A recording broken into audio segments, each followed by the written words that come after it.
avec ton clébard là. La jaune merde.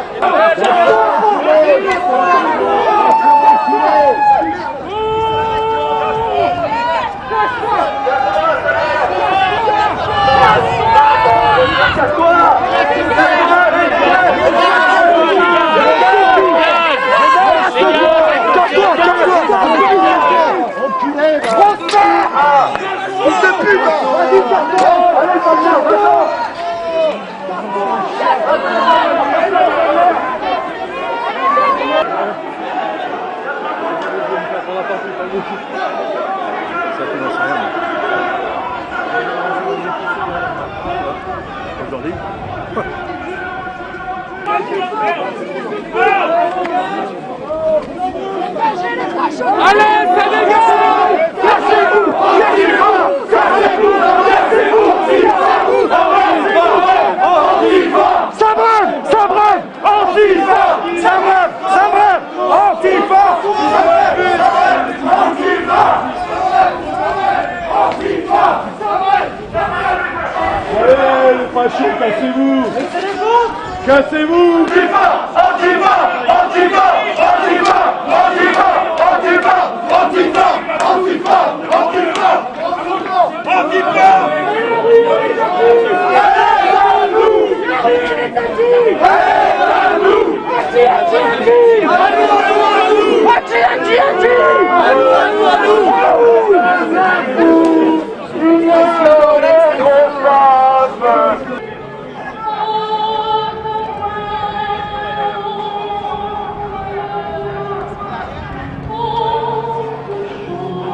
Liberté, qui est un mot qui nous tient à cœur et qu'une centaine de braillards à côté incarnent totalement le contraire de la liberté, puisqu'ils entendent nous interdire à nous le droit de manifester cette liberté fondamentale des acquis de la France et de la République.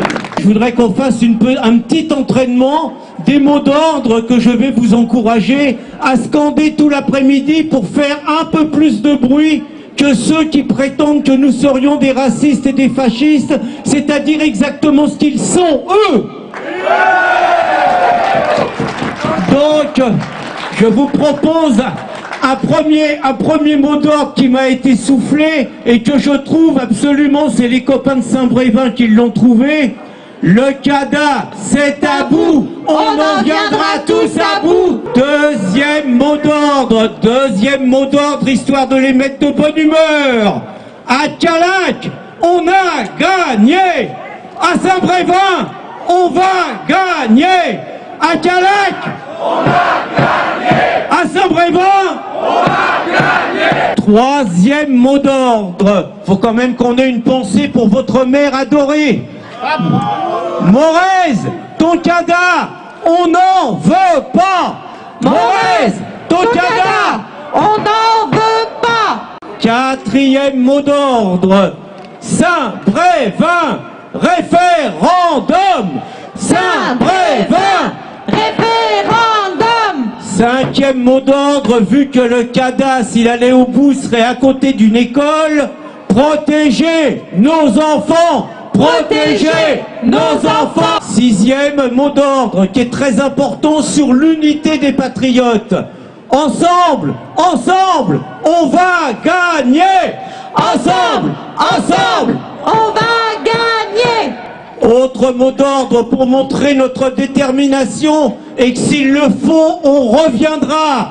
Aujourd'hui dans la rue, demain on continue. Aujourd'hui dans la rue, demain on continue. Nouveau mot d'ordre, l'avant-dernier. Arrêtez les travaux. Arrêtez les travaux. Et un mot d'ordre qui va mettre de très très bonne humeur, j'en suis certain, nos bons amis de là-bas. Les résistants, c'est nous. Les patriotes, c'est nous. Les collabos, c'est eux.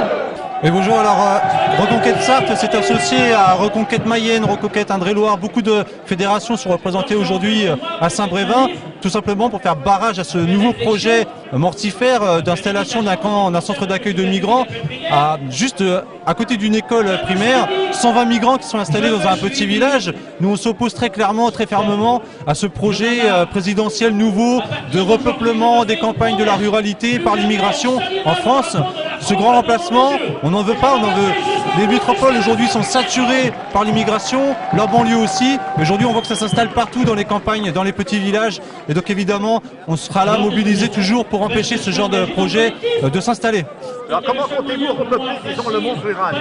Je crois que faire de la politique, c'est avoir une vision de la France. On ne peut pas comme ça, tout simplement, avoir une mesure conjoncturelle sur ce qui se passe aujourd'hui en disant on manque d'habitants dans les ruralités et donc on va tout simplement importer de l'immigration.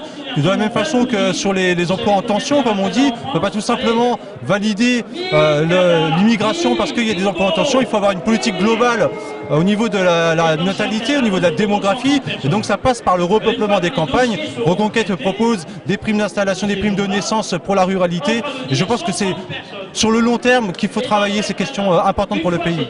Le scénario que nous avons vécu à Callac se répète chez vous à Saint-Brévin.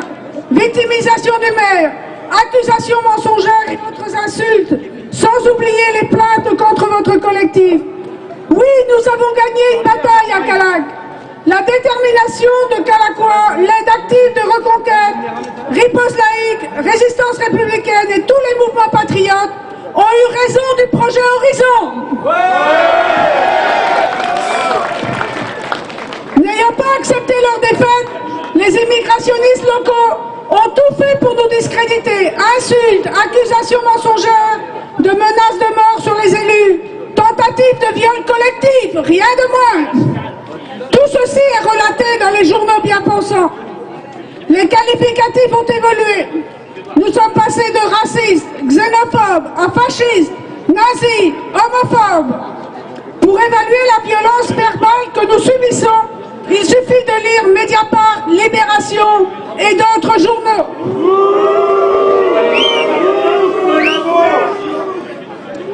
Un article par jour dans les journaux locaux, Ouest France, Télégramme, pour bien ancrer les qualificatifs nauséabonds et mensongers dans le cerveau des lecteurs. Par contre, les violences des antifas lors de la deuxième manifestation, les violences envers la présidente des Amis de Callac et ses environs lors des vœux du maire, blessure d'un gendarme par les antifas le même jour, n'ont suscité aucune indignation dans les journaux locaux. Certes, nous avons gagné une bataille, mais le combat reprend à Callac. Viltaïs a installé cette semaine à Callac une famille de 12 personnes arrivant directement du Soudan. Une famille de 6 personnes arrivant directement de Centrafrique. Il s'ajoute aux immigrés déjà présents, sans oublier une famille de deux Syriens arrivés la semaine dernière. Cette association Viltaïs est grassement payée par l'État pour appliquer le plan Macron.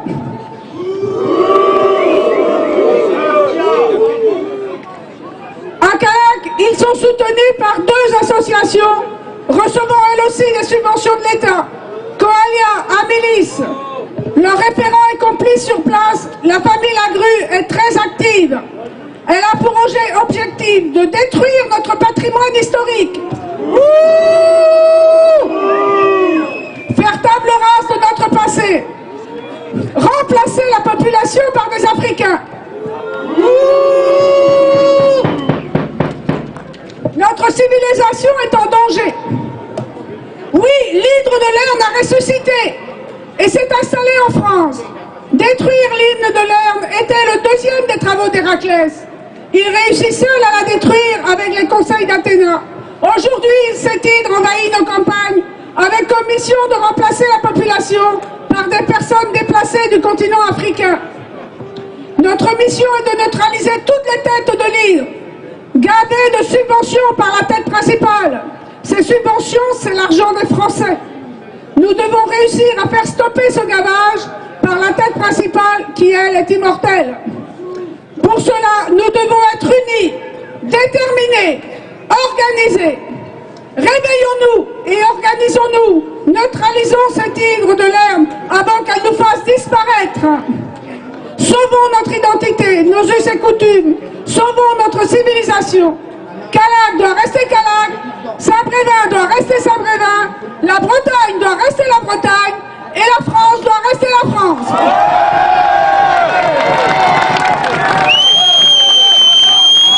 Bonjour à tous. Chers Brévillois, merci de nous accueillir. À ce titre, je représente Reconquête Île-de-France également. Notre rassemblement est une nouvelle fois une démonstration de notre détermination à lutter impitoyablement et jusqu'au bout contre l'invasion de la France. Nous sommes aujourd'hui rassemblés pour dire non. Non à la répartition des migrants à Saint-Brévin. Non à la répartition des migrants dans les campagnes françaises. Non à la politique de saupoudrage de l'immigration d'Emmanuel Macron. Non. Non à Macron. Non. Nous sommes là déterminés et nombreux, car aujourd'hui les Français n'en peuvent plus. Ils n'en peuvent plus de subir depuis des décennies une immigration légale, clandestine, sur laquelle jamais le peuple français n'a pu s'exprimer. Et aujourd'hui, cette immigration, elle se double d'une injustice insupportable. C'est-à-dire que les pouvoirs publics, Emmanuel Macron aujourd'hui, François Hollande, Sarkozy hier, traitent mieux les étrangers, même clandestins, que les Français dans leur propre pays. À Grignon, nous nous sommes rassemblés le 11 février dernier. Nous étions plus de 300. Grignon et son château, pardon. Cette emblématique injustice est insupportable. Il y a une double injustice à Grignon. Pourquoi? Parce que l'État a commencé à brader le mobilier historique, qui est la propriété du peuple de France. Quelle honte, mais quelle honte, mais quelle honte. Et de surcroît, dans ce majestueux château, comme l'a dit très bien notre ami, ils ont installé 200 migrants qui n'ont absolument rien à faire en France. Les bonnes âmes gauchistes de l'autre côté de l'église nous disent qu'il faut accueillir toujours. Mais n'hésitez pas, prenez-les chez vous, dans vos maisons, dans vos appartements. Tout à fait. Monsieur Morez, prends les 110 migrants chez toi. Qui paye pour installer les migrants? C'est nous, absolument. Nous sommes là aujourd'hui pour dire que c'est terminé. Et ce n'est pas seulement nos quelques migrants qui nous installent, mais c'est 500 000 entrées chaque année. Et c'est devenu insupportable. Nous sommes aujourd'hui en plein hiver, il y a des centaines de milliers de Français qui vivent dans leur voiture et qui vivent dans la rue et parfois ils meurent. Il y a une injustice absolument insupportable à rendre prioritaires les migrants pour être accueillis aux frais du contribuable lorsqu'il y a tant de Français qui souffrent du chômage et de la pauvreté. Et ces gens-là se promènent avec la charité en bandoulière, avec l'argent des autres. Et ils veulent nous imposer toujours plus d'accueil aux migrants. Ces gens sont irresponsables, ils n'ont aucune inhumanité. Humanité. Je fais rire, c'est pas mal. Alors, j'ai ma feuille qui colle. Faut que je fasse court. Parce que... Ouais. Pourquoi? En accueillant en France, en accueillant dans des châteaux, en accueillant même dans des centres de vacances, en accueillant dans nos villages, en entretenant l'idée qu'il y aurait un Eldorado français. Ils incitent évidemment des milliers de pauvres malheureux à quitter l'Afrique en leur disant « Venez, vous serez accueillis, vous serez régularisés, vous serez naturalisés ». Et c'est vrai, ils sont accueillis, ils sont régularisés et ils sont naturalisés. Sans aucun moindre effort d'assimilation à la nation française. C'est une honte. Et en les incitant ainsi, ils engraissent les mafias, les passeurs, les filières criminelles. Ils incitent ces milliers de malheureux à venir en Europe et parfois même à mourir en Méditerranée. Alors non, refusons le procès en inhumanité que l'on nous colle. L'irresponsabilité, c'est Macron. La justice, c'est Macron. L'inhumanité, parce qu'ils veulent déraciner ces peuples. Donc nous sommes là pour dire que c'est terminé. Nous refusons la répartition des migrants. Ils n'ont qu'une seule vocation, c'est repartir d'où ils viennent, rentrer dans leur pays d'origine, parce que les Français, avec Reconquête, n'acceptent plus l'intolérable, n'acceptent plus de subir depuis des décennies l'immigration de masse. Mes chers amis, notre mouvement Reconquête est engagé dans la campagne permanente. Partout où le peuple français sera attaqué, nous serons là pour les défendre. Après Caillac, après Grignon, aujourd'hui Saint-Brévin-les-Pins, demain nous serons présents dans tous les territoires de France où on essaye de nous imposer. Reconquête ne veut pas répartir les migrants, Reconquête veut les faire repartir. Vive Reconquête et surtout... Bon, en tous les cas, merci à tous d'être là. On a réussi à se frayer un passage pour arriver jusqu'à vous. On a eu un blessé dans nos rangs. Bon, ça commence mal. On a un combattant vendéen qui s'est fait agresser. Bon, il s'en est sorti, mais quand même, c'est inadmissible. Dans toutes les petites rues, il y en a partout et ils essayent d'agresser le maximum de monde. Je rappelle que nous, c'est une réunion pacifique. D'accord ? Donc tout d'abord, un grand merci à Elsa pour son invitation, son action, son travail et son dévouement pour la cause. C'est extrêmement important. Un grand merci aux militants de Reconquête Vendée qui ont fait le déplacement. Nous sommes une cinquantaine aujourd'hui. Un grand merci aux délégations Reconquête des départements voisins. La Sarthe est parmi nous, avec Sébastien. Les Deux-Sèvres, le Loir-et-Cher, la Charente-Maritime, le Morbihan et la Loire-Atlantique et la Vendée. Nous sommes 8 départements Reconquête à s'être déplacés. Oui, et le Finistère, bien évidemment. Et un petit mot, évidemment, de remerciement pour les forces de l'ordre. Les forces de l'ordre font un travail fantastique pour qu'on puisse s'exprimer. Juste s'exprimer. Bravo. Ok, et on remercie aussi l'Action française et son service d'ordre. Oui, tout à fait, bravo à l'Action française. Voilà, alors, attaquons. Devant le projet d'installation de 110 migrants, ou ASIF, à proximité de l'école de la Pierre-Attelée, nous ressentons un vif sentiment d'indignation suscité par la menace qui pèse sur les enfants de cette commune du littoral. Héberger 110 migrants avec une vue plongeante sur une école maternelle est une prise de risque majeure. L'emplacement désigné pour accueillir ces étrangers est vraiment très mal choisi, car nous rappelons que la délinquance étrangère semble particulièrement gratuite et désaxée. La délinquance migratoire est systémique. Même le ministre de l'Intérieur, Darmanin, a rappelé récemment la proportion inquiétante de la délinquance étrangère. Nous dénonçons donc le projet funeste et dévastateur du président Macron. Avec sa loi Asile et Immigration, qui vise notamment à accélérer la politique de peuplement de nos territoires français, en particulier ruraux, par des migrants extra-européens, plus particulièrement subsahariens et maghrébins. C'est donc ici à Saint-Brévin-les-Pins en Loire-Atlantique que cette politique dévastatrice prend une forme concrète, avec l'ouverture prochaine d'un centre d'accueil de 110 migrants, et c'est ce projet de remplacement qui nous rassemble aujourd'hui pour dire non. Non! Nous sommes désormais constamment harcelés par les autorités de la République française, qui ont fait de l'étalement de l'immigration sur tout le territoire une priorité manifeste pour les prochains mois et les prochaines années.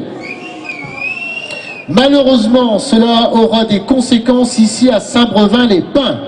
Une insécurité en hausse permanente, un appauvrissement des classes moyennes compensé par des chèques aumônes. Et suivra rapidement, je vous le dis rapidement, l'implantation d'une boucherie halal, d'une myriade d'associations caritatives islamophiles, et puis une salle de prière qui va vite se transformer en mosquée, gérée par les frères musulmans. Chers Brévinois, voilà votre destin. Non, non, les migrants ne vont pas être dépaysés, car l'Afrique, c'est ici maintenant, à Saint-Brévin.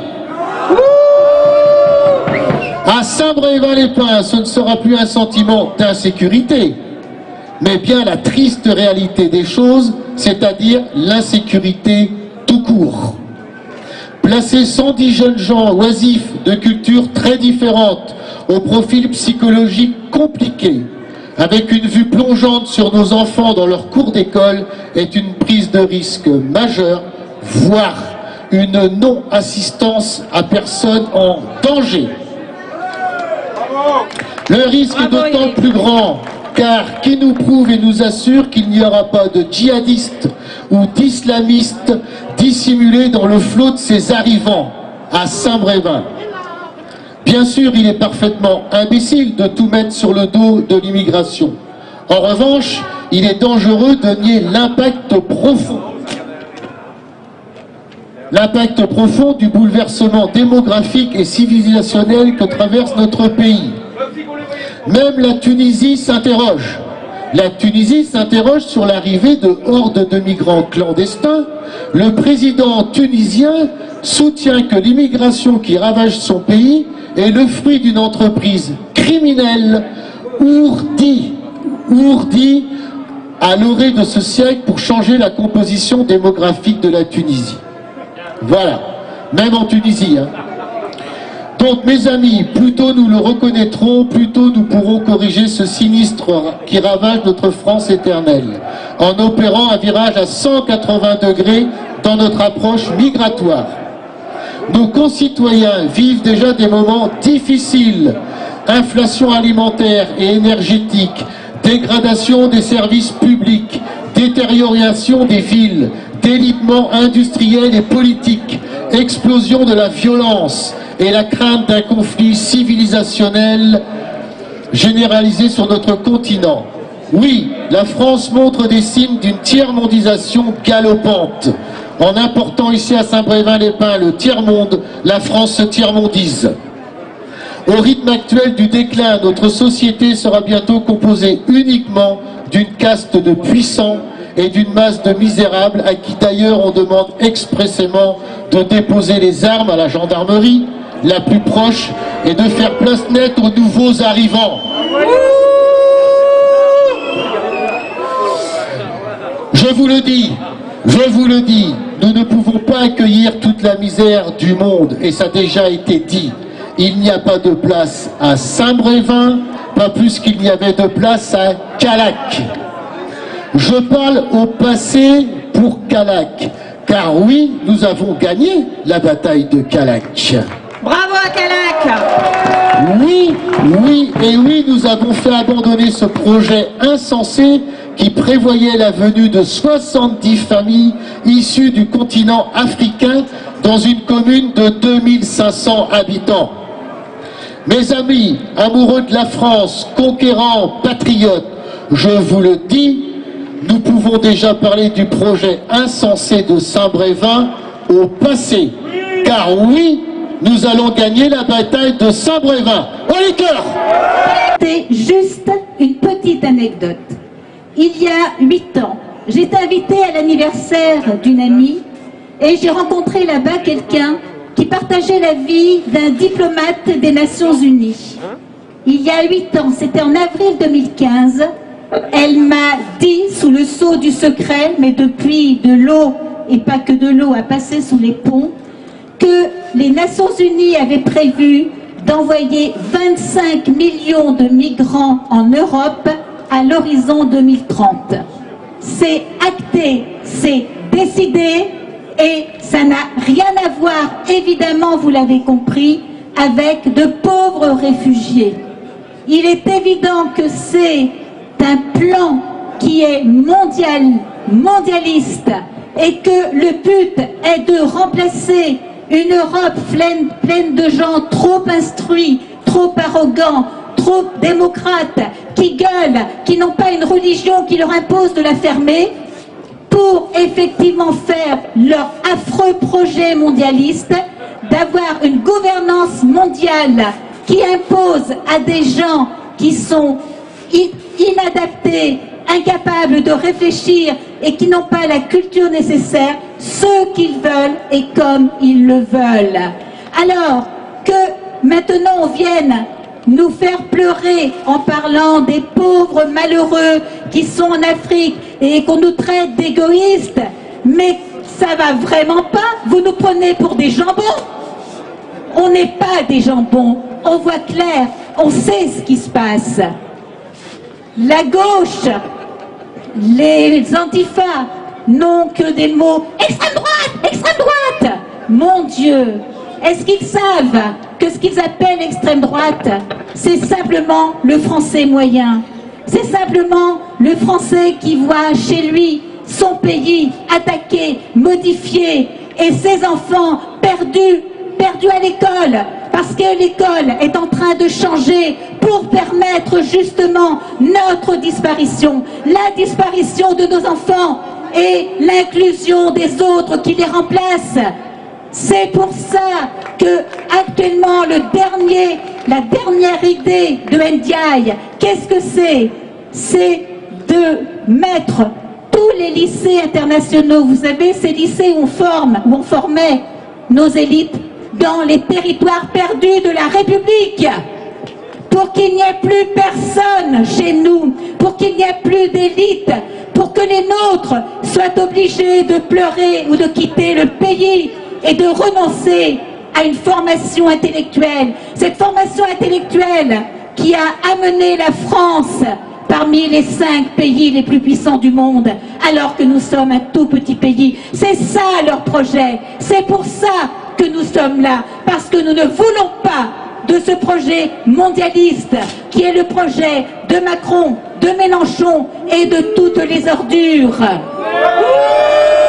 Oui, bonjour, je suis agriculteur à Guémet-Pafo. Je suis là pour défendre la nationalité française, l'État français. Si on se fait envahir par des gens qui n'ont pas la même culture que nous, la même éducation, la même religion, forcément qu'on aura des conflits. Moi, en tant qu'agriculteur, je suis là pour également défendre mes enfants, mes petits-enfants, que j'en ai également. Et on va dans un état d'insécurité. Nous sommes gérés par des gens qui n'ont aucune compétence. Et dans le domaine agricole dans lequel je fais, on ne demande pas d'aide, contrairement à certains syndicats, des aides. On demande notre liberté d'action et on sait très bien se débrouiller tout seul et marcher tout seul. Les aides sont faites par nous, pour nous manipuler, par nous diriger par le bout du nez. Et nous, on ne veut pas de ça. On ne veut pas se faire commander par de l'administratif seulement. Alors justement, aujourd'hui, c'est l'ouverture du salon de l'agriculture à Paris. Parlez-nous justement de l'agriculture que vous connaissez très bien puisque vous êtes agriculteur. Le salon d'agriculture, aujourd'hui, le seul moyen de manifestation, c'est qu'aucun agriculteur n'aurait dû y aller pour manifester contre tout ce qui se passe. Aujourd'hui, aucun agriculteur n'a son indépendance. On tient les gens par les couilles avec les subventions. On nous tient notre parole par les subventions. Moi, je peux très bien m'en passer des subventions. Ce que je n'admets pas au sein de la FNSEA, qui aujourd'hui ont laissé nos droits gérés par des administratifs, entre autres des autorisations d'exploiter, quand nous reprenons des exploitations ou des agrandissements. Et ça, aujourd'hui, ce n'est plus supportable. On peut très bien se débrouiller sans ces gens-là. Vous faites quelle agriculture? Alors, nous, c'est de la grande culture et élevage de porc. On a 500 truies naissants agresseurs et 450 hectares en vente. Alors justement, puisque vous avez 500 truies, on parle également de pollution dans les campagnes. Qu'en est-il aujourd'hui? Alors, de pollution dans les campagnes, moi je vous invite, vous, tous les médias, à venir visiter une exploitation comme la mienne. les portes sont ouvertes à tout le monde. On peut visiter, je vous ferai montrer tout ce que l'on fait, il n'y a rien à cacher. Et quand on se fait traiter de pollueur à outrance, je pense que les Français aujourd'hui, ça c'est l'agriculture en général, mais je pense que les Français aujourd'hui ont trop à manger. Ils préfèrent acheter du bas prix et des produits qui viennent des pays extérieurs. On trouve des œufs. Des œufs aujourd'hui, on a perdu 44% de notre production et 48% d'importations qui viennent en priorité de Pologne. Alors donc l'autre jour, il m'est arrivé d'aller en Belgique, sur l'autoroute du Nord, c'est que des camions avec de l'alimentaire dedans qui descendent des pays de l'Est, entre autres la Pologne, les Pays-Bas qui descendent vers la France. Donc aujourd'hui, nous perdons notre autonomie alimentaire. D'abord, nous ne l'avons plus. D'abord, nous ne l'avons plus en France.